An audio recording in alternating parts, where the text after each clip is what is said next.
Bonjour à toutes, bonjour à Stéphanie, bonjour à Claudie. N'hésitez pas à me mettre des messages en chat. Ce que je vous propose, c'est de commencer par me présenter, vous présenter un petit peu la palette de mes savoir-faire, vous présenter pourquoi il est important d'être présent sur les réseaux sociaux et ce que vous pouvez y faire. Et ensuite, on fera la part belle aux questions, puisque je pense que si vous êtes si nombreuses à 17 heures à cette conférence, c'est que vous avez plein d'interrogations. Et je vous propose de poser les questions. Alors, on ne traitera pas des cas particuliers. C'est-à-dire qu'il ne faut pas me dire, voilà, j'ai telle problématique, qu'est-ce que je fais? C'est par exemple, Facebook, je peux l'utiliser pour faire ça, ou est-ce que Twitter peut me servir? À quoi sert Twitter? Voilà, des choses qui peuvent servir aux autres participantes. Et donc, on va commencer par la présentation. Et dès que vous voulez mettre des questions, si vous voulez mettre des questions tout de suite, vous pouvez. J'y répondrai au fur et à mesure dans l'ordre des questions posées. Et là, on a à peu près 45 minutes à 1 heure. Donc, je suis Virginie Docarmo. J'ai créé VD Communication, qui est une agence de communication particulière puisque je vends des séances de travail à l'heure. Je vais chez le client. Et nous faisons des séances de travail où j'accompagne sur de la stratégie et de l'opérationnel, ou alors je forme les gens pour qu'ils puissent apprendre à le faire eux-mêmes. Si vous voulez me connaître plus, vous pouvez aller faire un tour sur vd-communication.fr. J'ai également sur ce site-là une rubrique blog. Et j'édite aussi un magazine pour les chefs d'entreprise en Ile-de-France qui s'appelle Ile-de-France News, que vous retrouverez aussi sur le site VD Communication, qui vous donne plein d'infos pratiques pour vous débrouiller sur Internet, dans votre quotidien de chef d'entreprise. Pourquoi est-ce qu'il faut être présent sur les réseaux sociaux? Déjà, première raison, c'est que si vous n'y êtes pas, vous laissez la part belle aux concurrents. Et en plus, vous ne savez pas ce qu'on dit sur vous. Donc, il vaut toujours mieux avoir un profil qui soit correctement renseigné, au moins avec le site internet, le mail, le téléphone et l'activité 4-5 lignes. Même si vous n'avez pas grand-chose à mettre régulièrement dessus, au moins, il y a un moyen de vous contacter, il y a un appel à l'action possible. L'autre raison, c'est que si je suis un consommateur et que je cherche les coordonnées ou le nom d'une entreprise et qu'elle n'y est pas, je vais trouver ça suspect, puisqu'aujourd'hui, beaucoup d'entreprises sont sur Internet et les réseaux sociaux et beaucoup de personnes ont le réflexe de se dire si ce n'est pas sur Google, ça ne vaut rien.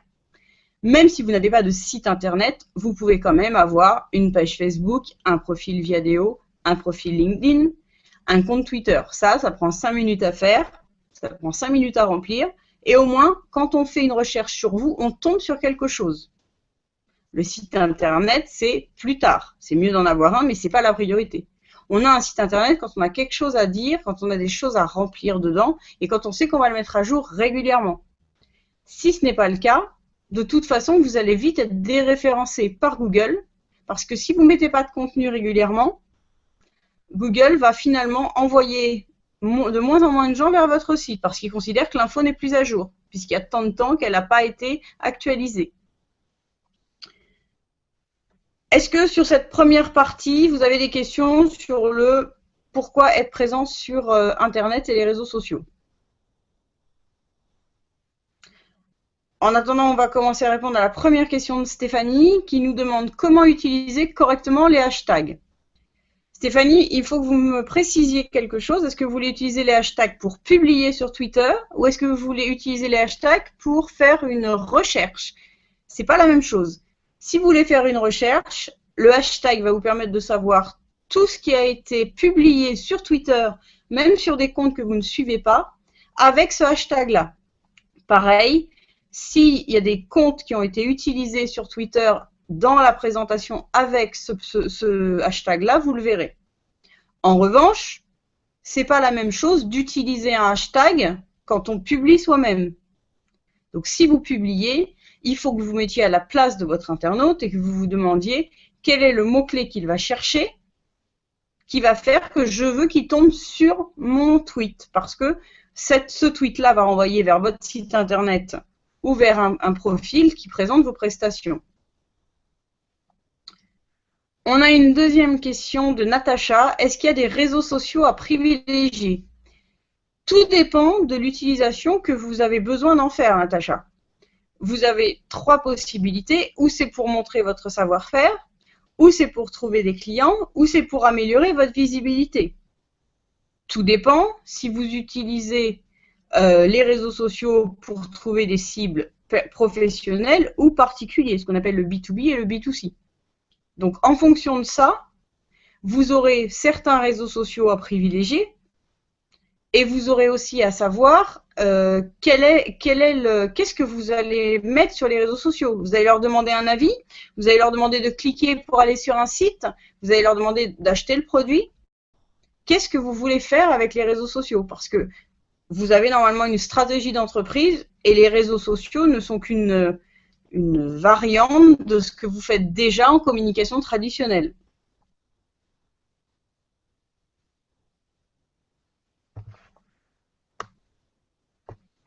Je suis à l'écoute de vos questions.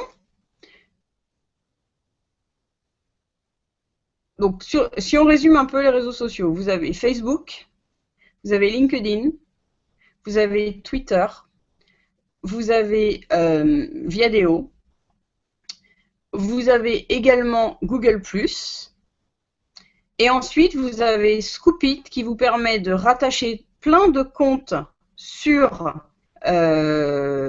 Scoopit, c'est-à-dire que quand je publie sur Scoopit, je publie aussi sur Facebook, sur LinkedIn, sur Twitter. Donc, vous allez, en fonction de votre besoin, rattacher l'un ou l'autre compte et aller sur l'un ou l'autre des réseaux plus régulièrement parce que votre communauté de clients potentiels s'y trouve. Et c'est en testant qu'on sait si ce qu'on a fait sur LinkedIn, Viadeo, Facebook, Twitter donne plus de résultats sur l'un ou l'autre des réseaux. Alors, Stéphanie me demande, c'est uniquement sur Twitter les hashtags? Non, maintenant Facebook s'y est mis, Google+, s'y est mis. Vous avez aussi Instagram. Instagram n'est utile que si vous êtes très visuel, c'est-à-dire que si vous êtes dans la mode, si vous êtes sur la cuisine, tout ce qui va être image, vous avez intérêt à aller sur Instagram. Le but, toujours pareil, c'est qu'on vous trouve avec des mots-clés quand on ne connaît pas votre pseudo.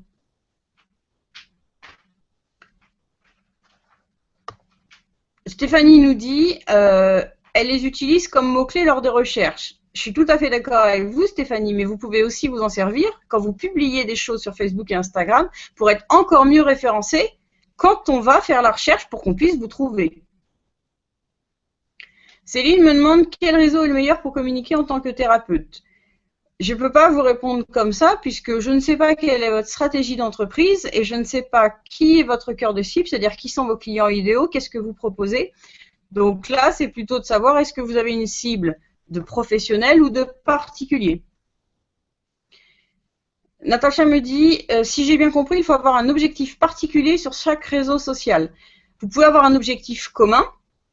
Par exemple, sur Facebook et Twitter, ça va être d'animer une communauté de prospects. Ou ça va être demander l'avis pour adapter un produit, créer un produit ou un service qui soit modelé selon les attentes des internautes. Donc cet objectif peut être commun sur Facebook et sur Twitter. Mais vous devrez en avoir un autre sur Viadeo et LinkedIn. Si vous voulez de la visibilité pour une entreprise physique, donc je suppose que c'est une entreprise qui a un magasin, est-ce qu'une page Facebook suffit? Certainement pas, puisqu'aujourd'hui, avec Google+, vous avez la possibilité de référencer votre établissement sur Google Maps et de pouvoir avoir une page Google Business pour que les gens puissent avoir des informations telles que l'adresse précise, les horaires d'ouverture et la géolocalisation et des photos. Sonia me demande si LinkedIn est le meilleur réseau pro. Tout dépend de ce que vous voulez y faire.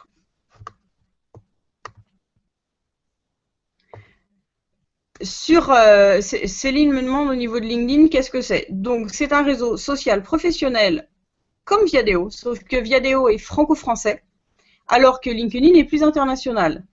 Mais même dans le fonctionnement, ce n'est pas la même chose. Sur Viadeo, vous allez pouvoir, pour un abonnement premium à 5 ou 6 € le mois, envoyer 50 messages par jour à des gens. Un à un. Sur LinkedIn, pour envoyer 40 messages dans le mois, c'est 40 €. Les demandes de contact sur Viadeo, vous pouvez en envoyer sans avoir le mail des gens. Sur LinkedIn, ce n'est pas possible. Sur Viadeo, vous voyez la liste de toutes les personnes qui correspondent à vos critères de recherche, alors que sur LinkedIn, si vous n'avez pas quelqu'un en commun ou si vous ne faites pas partie du même groupe que la personne dans les groupes de discussion, son profil n'apparaîtra même pas. Tout dépend donc si votre cible est française ou internationale. Les top managers, les cadres dirigeants à l'international sont plus sur LinkedIn. Les chefs d'entreprise et tout ce qui va être employés et dirigeants d'entreprises françaises sont plutôt sur Viadeo. Il y a plus de personnes sur Viadeo, mais moins top managers et moins internationalisés. Alors, Stéphanie dit que les hashtags, c'est son gros point faible. Après cette conférence, ça ne le sera plus, Stéphanie. Donc, le but, c'est que vous puissiez savoir que le hashtag, c'est un mot-clé. Devant le mot-clé que vous voulez voir référencé, vous mettez un dièse, c'est-à-dire le Alt-GR3. Donc, le hashtag, c'est ni plus ni moins qu'un dièse devant un mot-clé, ce qui permet de référencer correctement le tweet ou le statut qu'on poste pour dire si les gens cherchent ce mot-clé et ce mot-clé, je veux que mon tweet ou mon statut apparaissent. Natacha me demande, est-ce qu'il existe un site qui permet d'identifier plus facilement des groupes de hashtags à utiliser? Et si créer ses propres hashtags, c'est une bonne idée. Des groupes de hashtags à utiliser, vous avez Google Trend, T-R-E-N-D, qui vous permet de savoir quelles sont les recherches faites sur ces mots-clés. Donc après, rien ne vous empêche d'utiliser ces mots-clés avec un hashtag devant. Si vous créez vos propres hashtags, ça peut être une bonne idée, mais c'est une bonne idée quand vous, par exemple, vous organisez un salon ou que vous participez à un salon et que vous voulez que tout le monde communique sous la bannière de DIES, par exemple, SAET 2016, qui est le salon de l'aménagement de l'environnement de travail. Donc, toutes les personnes qui vont participer au salon, qui vont y venir ou qui sont exposants, se regrouperont sous la bannière DIES SAET 2016. Par contre, ça n'empêche pas que ce hashtag est donné par l'organisateur du salon à tous les exposants, à tous les visiteurs, et vous pouvez ajouter votre propre hashtag au tweet. Mais je vous conseille de mettre l'officiel plus le vôtre.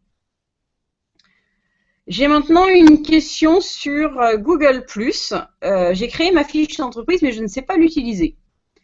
Google+, c'est comme Facebook. Vous avez un profil personnel, nom, prénom, qui vous donne accès à l'administration de votre page entreprise, donc avec le nom de votre société, et vous pouvez créer des groupes de discussion dans lesquels vous allez ajouter des gens sur une thématique. La page, c'est sur votre marque, alors que le groupe, c'est sur un sujet.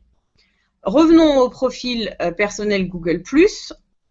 Un des avantages de Google+, c'est que vous allez pouvoir faire des cercles et envoyer une information au cercle numéro 1 parce qu'il concerne uniquement le cercle numéro 1 et que le cercle numéro 2 n'est pas concerné. Sur Facebook, c'est pas possible. Vous devez créer deux profils pour pouvoir envoyer une information différenciée au cercle 1, au cercle 2. Ou alors, il faut vous faire des groupes, mais ça fait très très peu de temps que c'est possible sur Facebook. Vous faites un groupe dans lequel vous allez ranger les personnes et vous allez mettre amis, relations de travail, vous allez voir faire un classement. C'est beaucoup plus compliqué de le faire sur Facebook que sur Google+.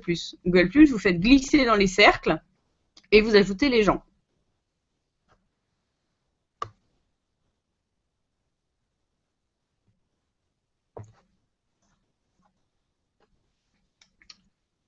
Alors, Céline me dit, vous parliez de Scoopit, c'est un regroupement de tous les réseaux sociaux. Pas uniquement, Céline. Scoopit s'écrit SCOOP.IT et ça a deux vocations.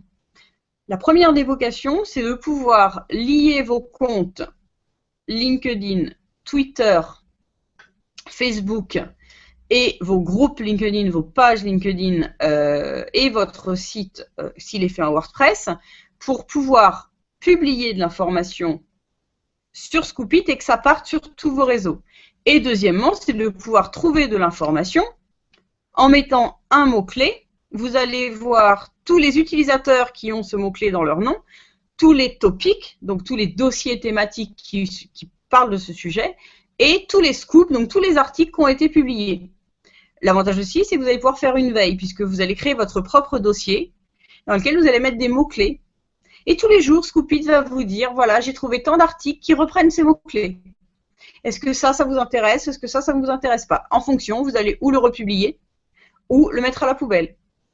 Le but, c'est que vous constituiez une audience de gens qui s'intéressent à cette thématique. Parce qu'évidemment, cette thématique-là est la vôtre, c'est votre savoir-faire. Et donc, vous voulez intéresser les gens à votre savoir-faire pour ensuite faire un appel à l'action qui est acheter, aller plus loin dans la prestation. Natacha me demande, pour gagner du temps, est-ce qu'il existe des outils pour poster des publications sur plusieurs réseaux sociaux à la fois? Absolument. Vous avez donc Scoopit, vous avez Outsuite, vous avez également IFTT. Donc IFTT est intéressant parce que vous allez pouvoir faire des configurations. Si je publie sur Twitter, je veux que ça publie aussi sur LinkedIn. Si je publie sur mon site internet, je veux que ça publie aussi sur Twitter, Facebook, LinkedIn. S'il ne se passe rien sur le site internet, rien n'est publié. S'il se passe quelque chose, vous n'avez pas besoin de publier à 5 endroits. Vous publiez à un autre endroit. Natacha veut savoir quel temps il faut consacrer à l'animation pour que ce soit rentable. Alors, il n'y a pas, rien n'est défini comme ça. Tout dépend de votre activité, tout dépend de votre audience, tout dépend de ce que vous proposez. Ça va peut-être pour certaines être rentable très vite, c'est-à-dire que si je publie 4 fois et que j'ai un client qui a vu mon article, par exemple pour une conférence que j'organise et qui vient, il achète une place, c'est très rapide. Est-ce qu'on peut dire que c'est rentable une entrée à 10 € par exemple pour 4 heures ou 5 heures passées? Tout dépend, votre tarif horaire, tout dépend ce que vous avez vendu au client. Parce que si j'ai bien compris, vous avez une agence de communication, Natacha. Donc, tout dépend ce que vous avez vendu pour savoir si le prix de la prestation est à la hauteur de ce que vous avez, de ce que vous avez fait. Ensuite, au niveau de l'animation des réseaux, c'est pas une question de rentabilité, c'est une question de présence. Si je suis là, je vais être présent, je vais être vu, je vais me rappeler au bon souvenir de mon auditoire. Et cet auditoire, si c'est le moment pour lui d'acheter, comme il aura une de mes nouvelles régulièrement, il va passer par moi. Donc, tous les outils dont je vous parle, Facebook, LinkedIn, Twitter, Scoopit sont des outils gratuits, avec la nuance que Scoopit a une version de base gratuite, et si par exemple vous voulez publier sur votre WordPress, c'est une version payante. Mais comme vous avez Outsuite et IFTT, vous pouvez vous en passer. C'est plus facile d'avoir la version payante Scoopit pour faire plein de choses quand on est une agence de communication et qu'on veut lier 50 comptes par exemple. Quand vous êtes à votre compte et que c'est pour votre propre communication, à mon avis, Outsuite et IFTT sont suffisants. Stéphanie me demande, y a-t-il un moyen de joindre un compte Instagram à une page Facebook? Alors, oui, mais ça, vous ne pourrez le faire que dans IFTT. Et vous avez une ligne de commande qui vous dit lier Instagram à la page Facebook. Et vous avez plein de configurations possibles, donc dans IFTT, il faut chercher, il faut fouiner.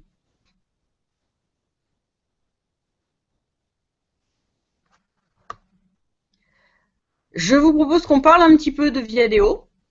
Est-ce que certaines d'entre vous ont des comptes sur Viadeo et y vont de temps en temps? C'est-à-dire au moins une fois par mois.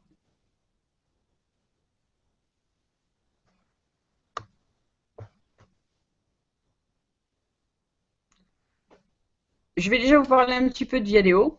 Donc Viadeo, vous avez la possibilité de mettre un profil comme sur Facebook. Viadeo est très bien référencé par Google. Vous pouvez aussi gérer des contacts. Si vous êtes en contact avec cette personne, elle verra vos actualités, vous verrez les siennes. Vous pouvez aussi créer une page de profil, donc là plutôt institutionnelle avec votre logo, l'adresse de votre site internet, vos actualités. Vous pouvez aussi avoir un groupe si vous souhaitez échanger avec votre auditoire sur une thématique. Mais vous pouvez surtout y prospecter. C'est-à-dire qu'aujourd'hui, la prospection traditionnelle, vous allez y passer un certain nombre d'heures, vous allez téléphoner, vous n'allez pas tomber sur la bonne personne, ce ne sera pas le bon moment, vous allez déranger la personne et vous n'aurez pas forcément le décideur au téléphone, vous aurez l'assistante. Sur Viadeo, vous avez possibilité de prospecter et vous avez la possibilité de trouver n'importe quelle personne qui vous intéresse à partir du moment où vous savez quelle est votre valeur ajoutée par rapport à lui.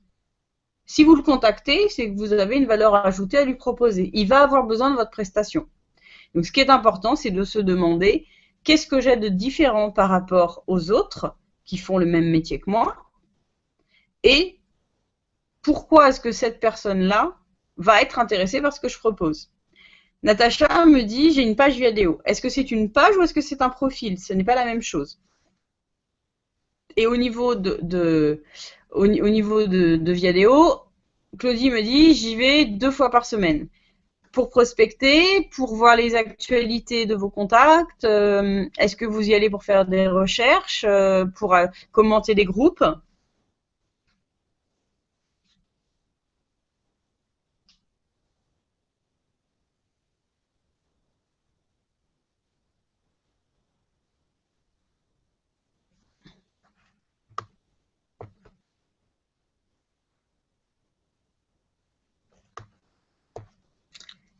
Effectivement, il faut y aller régulièrement parce que si vous n'y allez pas régulièrement, vous n'allez pas pouvoir avoir un nombre suffisant de personnes qui a été contactées pour que ça puisse donner du résultat.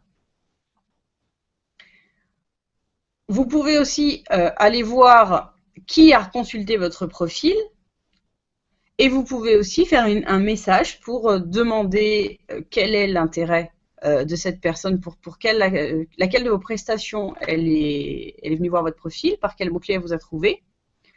Et vous avez également la possibilité de pouvoir faire des demandes de contact et demander à la personne pourquoi elle vous fait une demande de contact. Mais vous pouvez aussi exporter votre carnet d'adresses déjà existant dans Viadeo et dans LinkedIn importer dans Viadeo et dans LinkedIn et exporter les contacts que vous êtes faits sous Viadeo et LinkedIn. Parce que vous pouvez aussi faire une newsletter. Qu'on soit bien d'accord, ce n'est pas une newsletter où vous proposez vos services, c'est une newsletter d'information. Puisque les gens ne vous ont pas autorisé à faire du démarchage commercial avec leur adresse email. Ils se sont mis dans vos contacts pour avoir vos actualités. Donc, vous êtes obligé d'avoir cette ligne de conduite si vous ne voulez pas que les gens se désinscrivent en masse et vous suppriment de leur contact Viadeo. IFTT, Céline, oui, c'est uniquement en anglais, mais c'est très simple puisque vous avez des icônes. Donc, vous voyez bien le petit logo Instagram, Facebook, si c'est la page, le profil. Au pire, vous avez Google Translate qui peut vous traduire des pages. Claudie me dit, sur Viadeo, il y a un nouveau service pour les freelances. C'est tout à fait exact. Personnellement, je ne l'ai pas testé parce que la formule à 5 ou 6 euros par mois pour faire la prospection telle que je la fais me convient. Et je suppose que les prix ne sont pas les mêmes pour le service freelance et que Viadeo lance ça pour s'aligner sur les tarifs LinkedIn. Mais effectivement, depuis début septembre, il y a un Viadeo spécial pour les freelances. Je pense pour vous permettre de vous abonner, de recevoir des alertes quand il y a des appels d'offres ou des propositions de projets qui sont publiées sur Viadeo.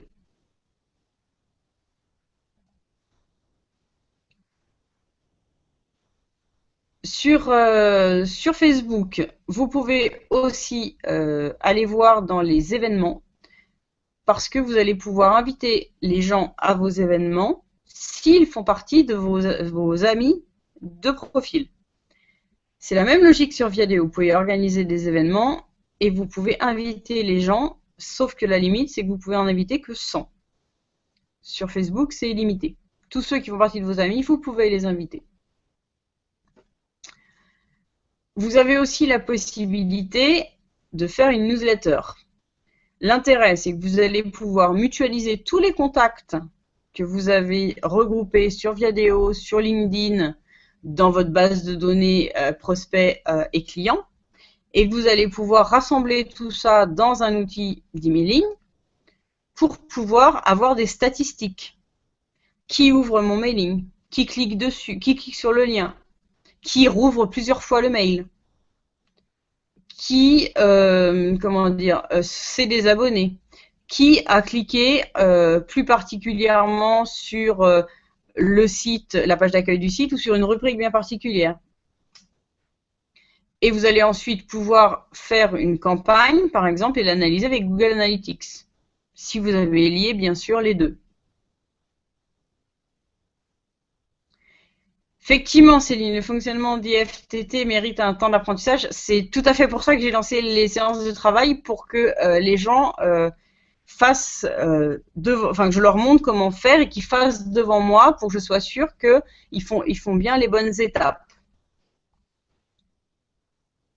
Mais une fois que vous avez bien eu le process, tout est automatisé et vous n'avez plus rien à faire. Mais effectivement, ça mérite un temps d'apprentissage parce que c'est pas naturel. Mais les réseaux sociaux, le fonctionnement des réseaux sociaux, c'est une autre logique de fonctionnement. Mes clients souvent me disent c'est un nouveau monde qui s'ouvre à moi pour prospecter, pour communiquer, pour créer du lien avec mes clients et mes prospects, pour donner de mes nouvelles. C'est vraiment une autre façon de fonctionner. Stéphanie me demande, Viadeo est-il utile pour la prospection B2C? Alors, je vais vous faire une réponse qui ne va pas vous convenir. Je vais vous dire tout dépend. Qui cherchez-vous? Quel profil cherchez-vous?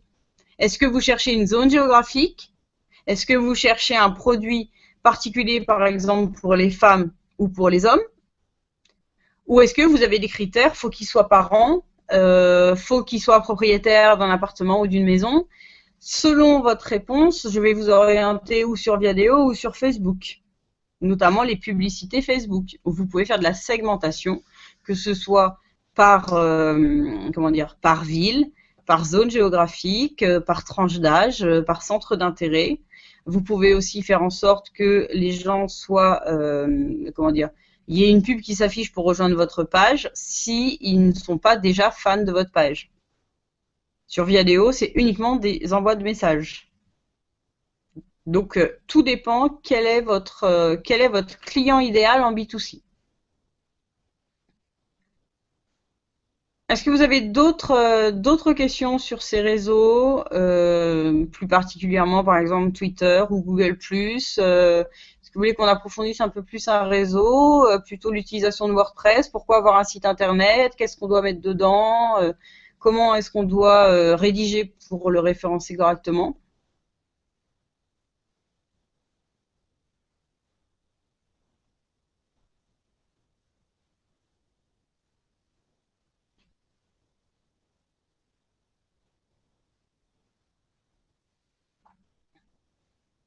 Stéphanie me demande la pub Facebook qui a plus de vues mais pas beaucoup d'interactions.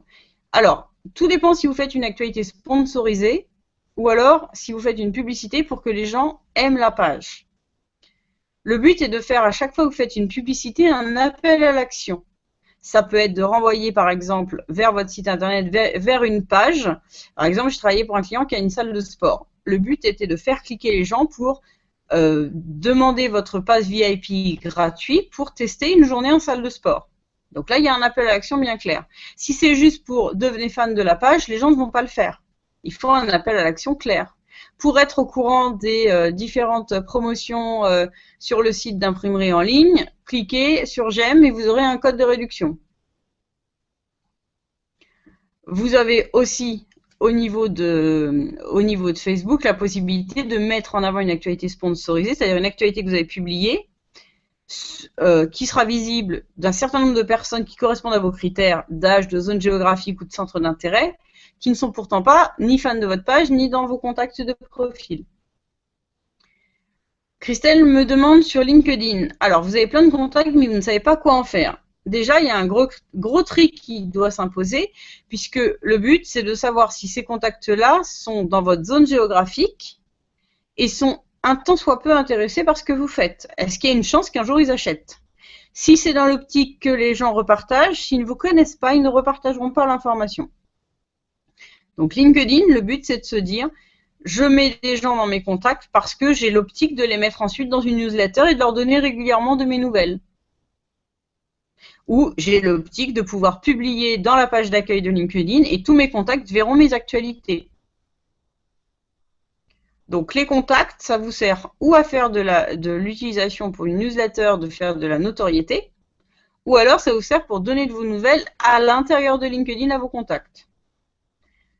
Stéphanie me demande Twitter, comment l'utiliser correctement? Tout dépend ce que vous avez à y faire. Est-ce que vous voulez faire de la veille ou est-ce que vous voulez faire de la publication? Ou est-ce que vous voulez faire les deux? Qui vous voulez toucher avec Twitter? Qu'est-ce que vous voulez faire? Christelle me dit, je dois rencontrer mes contacts LinkedIn. S'ils sont dans une zone géographique proche de la vôtre, effectivement, c'est une meilleure chose, puisqu'ils pourront facilement ensuite repartager vos actualités. Le but des réseaux sociaux, c'est de passer quand même du virtuel au réel. Il y a 2-3 jours, j'étais en soirée business sur le 93. Il y avait du speed meeting, donc on passe de table en table, on se présente 1 minute chacun. À 2 tables sur 4, les gens m'ont dit « Ah, mais on est en contact sur LinkedIn » ou « Ah, c'est vous, VD Communication ». Ça a permis une approche qui était beaucoup plus facile, puisque les gens avaient déjà vu passer des actualités, savaient déjà ce que je faisais. Donc la discussion a pu déboucher plus rapidement sur un désir de collaboration, alors que si vous n'êtes présent nulle part, vous devez recommencer la présentation à chaque fois à 0.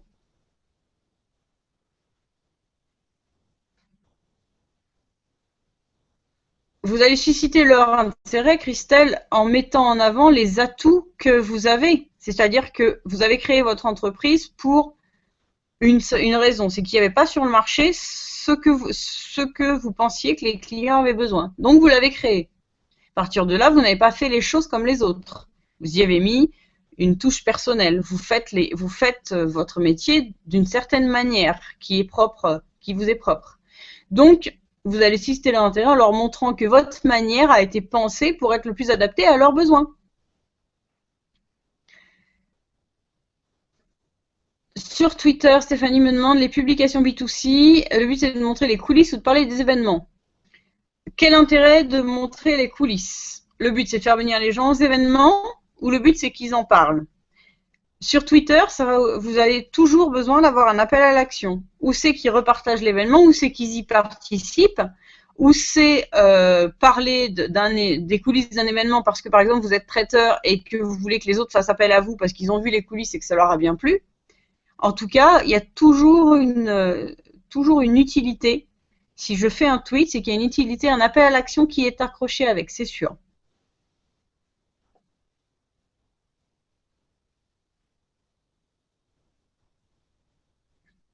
Céline, vous êtes toujours avec nous?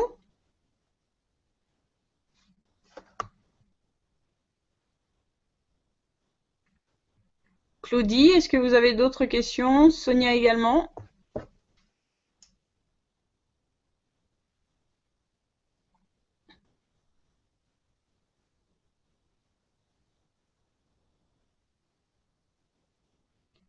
Je propose qu'on aborde un petit peu le site internet pour que vous ayez une idée de comment le relier aux réseaux sociaux et quel est l'intérêt. Un internaute va pouvoir vous trouver de 2 manières. Il va pouvoir vous trouver par le moteur de recherche de Google, 95% des recherches actuelles en France. Et vous allez aussi pouvoir relier vos réseaux sociaux pour que les gens, quand ils cliquent sur le bouton, par exemple Facebook, ils arrivent sur votre profil, ils puissent vous faire une demande de contact. Mais vous pouvez aussi utiliser sur votre site internet le bouton partager pour que les gens puissent partager la page ou l'article que vous avez écrit.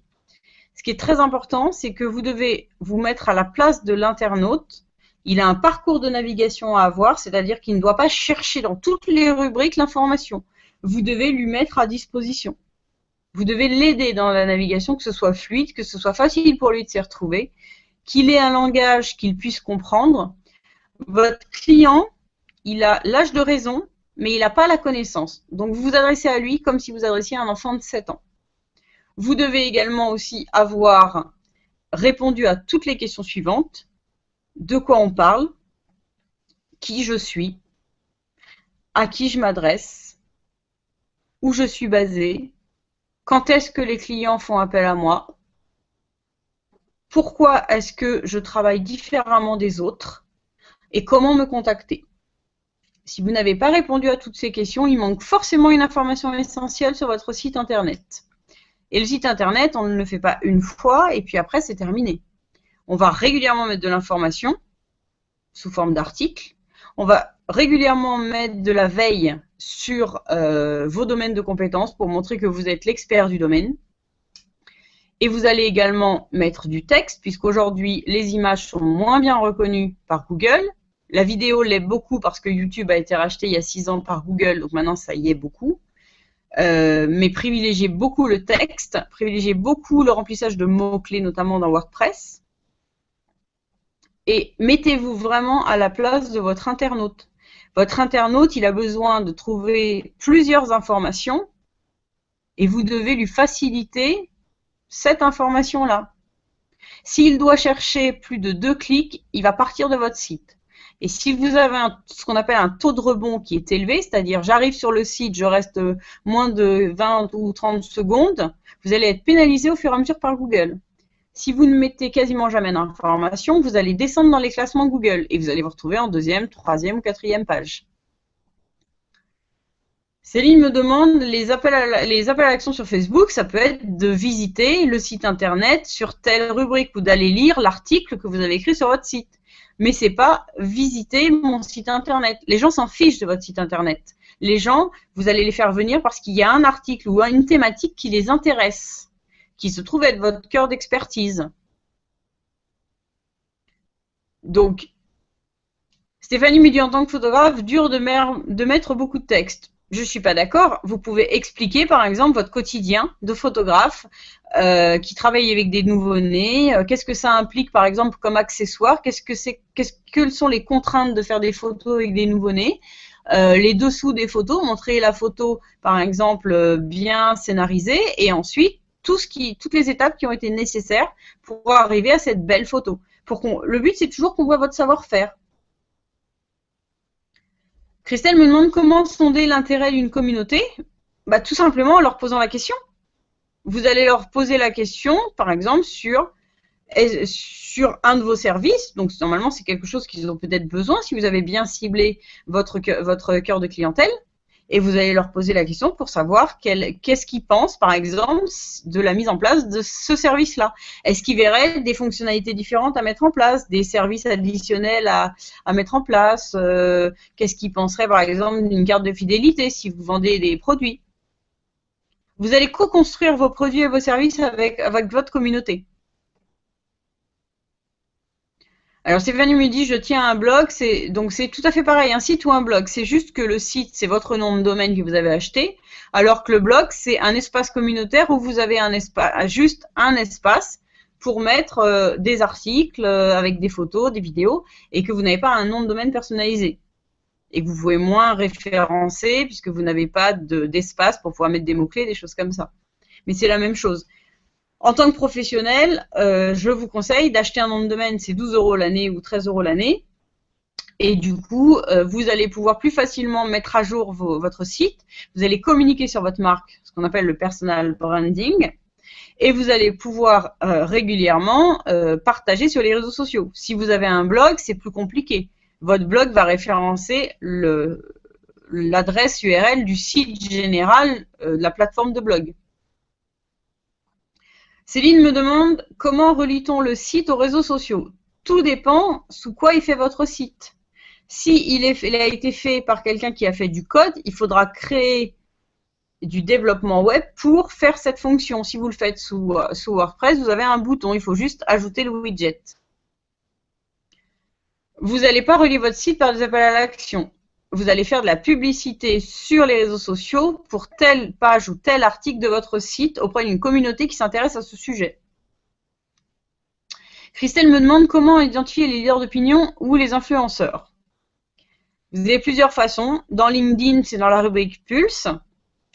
Dans Twitter, vous allez voir les gens qui sont le plus suivis. Et sur Facebook, vous allez voir au niveau des pages les gens qui ont le plus de fans. Stéphanie dit, mon site contient mon blog sur le même nom de domaine. C'est une très bonne chose, Stéphanie, puisque Google ne différencie pas si c'est une rubrique blog, du moment que c'est le même nom de domaine, lui, il voit qu'il y a quelque chose qui a bougé. Donc, il ne va pas différencier qu'il n'y a que le blog qui a bougé. Donc, il va bien vous référencer.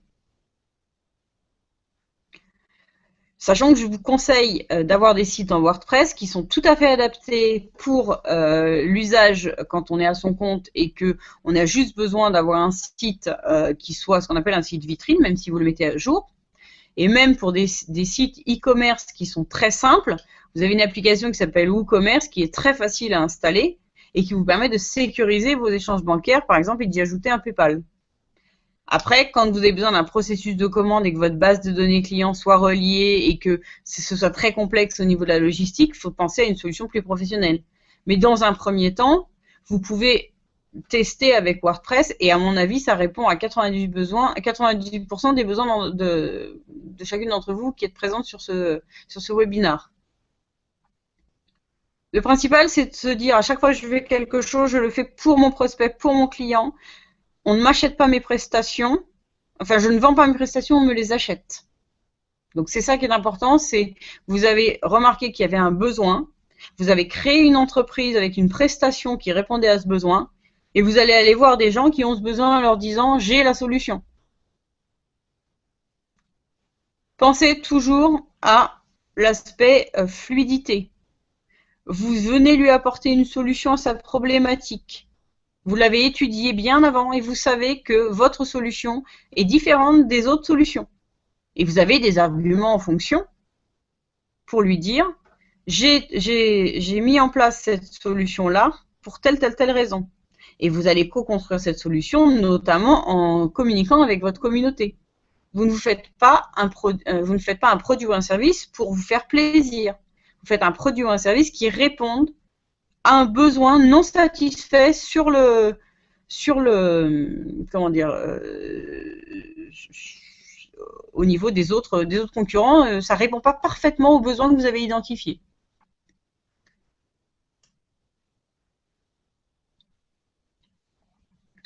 On a encore quelques minutes pour les questions si vous avez des questions.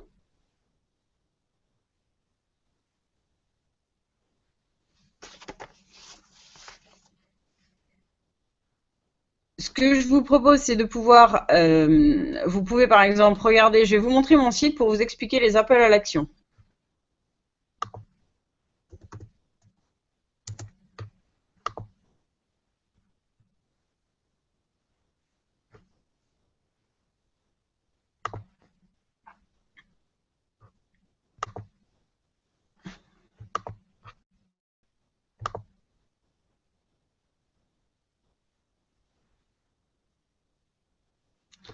Donc là, vous voyez, j'arrive sur la page d'accueil. J'ai déjà un premier appel à l'action. Ici, abonnez-vous à la newsletter pour recevoir les derniers articles parus sur le site. J'ai ensuite un deuxième appel à l'action. Si vous voulez lire le numéro en cours d'Île-de-France News, qui est mon magazine, comme j'ai rassemblé 2 sites internet, Île-de-France News et VD Communication, des gens arrivent sur le site VD Communication dans le seul but de lire le magazine. Donc j'ai fait un appel à l'action. J'ai communiqué sur les réseaux sociaux sur mon blog, donc des gens viennent uniquement sur le site pour lire mon blog. Tous les mois, je fais des conférences sur les réseaux sociaux dans le Val d'Oise, donc les gens ont besoin de pouvoir en 2 clics acheter leur entrée. Et à droite, j'ai configuré mes topics sur Scoopit pour que dès que je publie une information dans mon topic, il se retrouve automatiquement sur mon site internet.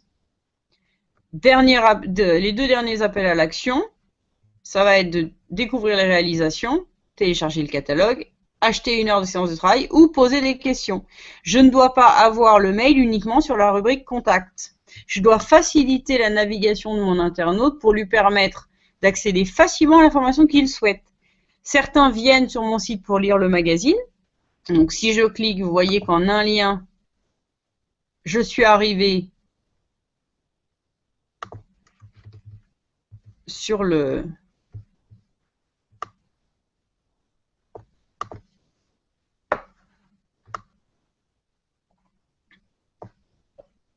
Vous voyez, là, je peux lire le magazine en un clic,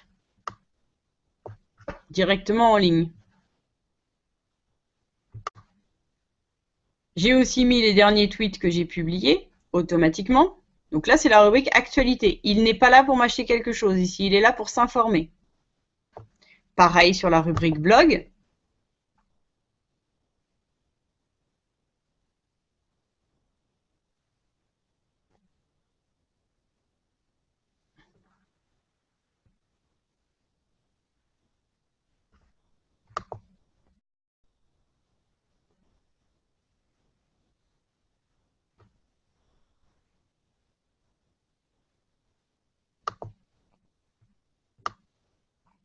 Donc là, il a la liste de tous les articles qui ont été publiés depuis le début que je tiens ce blog.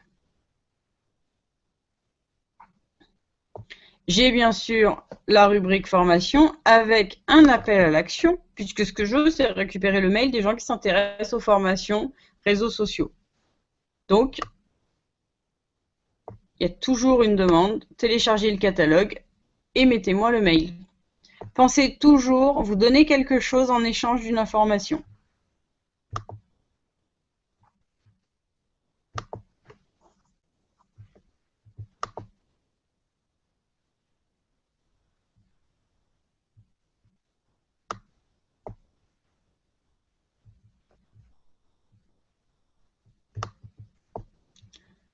Est-ce que vous avez des questions? Effectivement, Natacha, merci pour ce retour. Je pense qu'effectivement, c'est plus parlant pour vous d'avoir des exemples d'appel à l'action de diverses sortes, l'inscription à la newsletter, la lecture d'un blog, le téléchargement d'un magazine ou l'achat d'heures de séances de travail, que effectivement quand je vous dis juste appel à l'action. Est-ce que vous avez encore des questions? C'est le moment, il nous reste à peu près 5 minutes, donc si vous avez des questions, c'est le moment.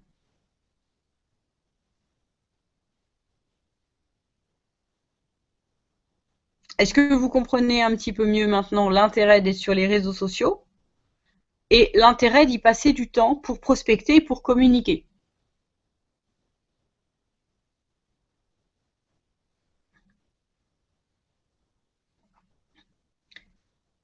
Céline me dit merci infiniment pour votre partage. Je vous en prie, Céline. Le but est que vous ayez compris pourquoi est-ce que vous devez y être, même si vous n'y êtes pas beaucoup, vous devez y être un minimum. Ne serait-ce que pour qu'on sache que vous existez et que les concurrents ne sont pas les seuls présents sur Internet et notamment sur Google. Quand on cherche, on a tendance à penser que ce qui n'est pas sur Google n'existe pas.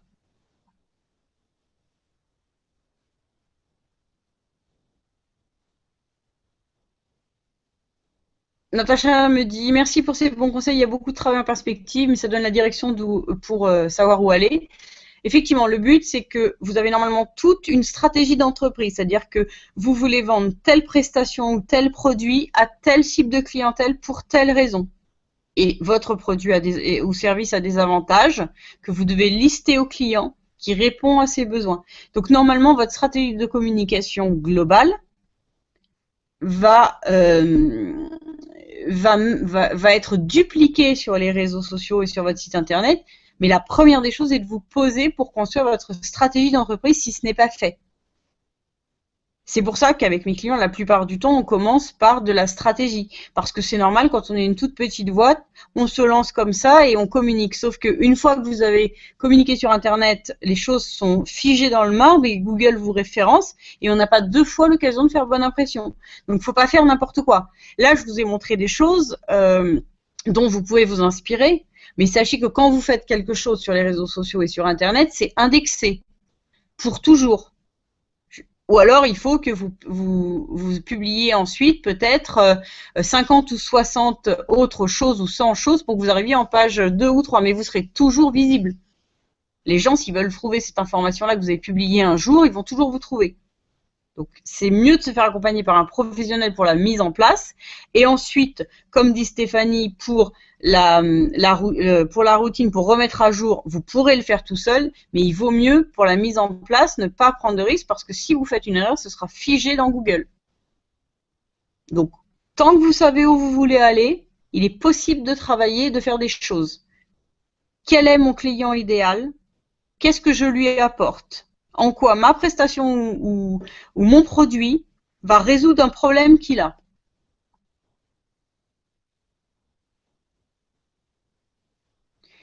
Vous pouvez utiliser le QQE-QCP pour clarifier vos idées. Quoi, ce que je propose? Qui peut être acheteur de mes produits? Ou qui est ma cible de clientèle préférée? Où peut-on se procurer mes produits? À quel moment a-t-on besoin de mes produits? pourquoi acheter mes produits ou services et comment faire pour se le procurer ou comment faire pour me contacter. Ça va aussi vous servir pour clarifier vos idées. Je vous rappelle que vous vous adressez à un enfant de 7 ans qui a l'âge de raison, qui comprend les choses, mais qui n'a pas votre connaissance. Si on fait appel à vous, c'est parce que vous avez une expertise que votre client n'a pas. Vous devez vous mettre à son niveau, employer le bon vocabulaire pour qu'il puisse le comprendre. Et la plupart du temps, savoir comment vous faites pour le faire, il s'en fiche. Lui, il va atteindre une solution. Sa solution, pour laquelle il vous paye.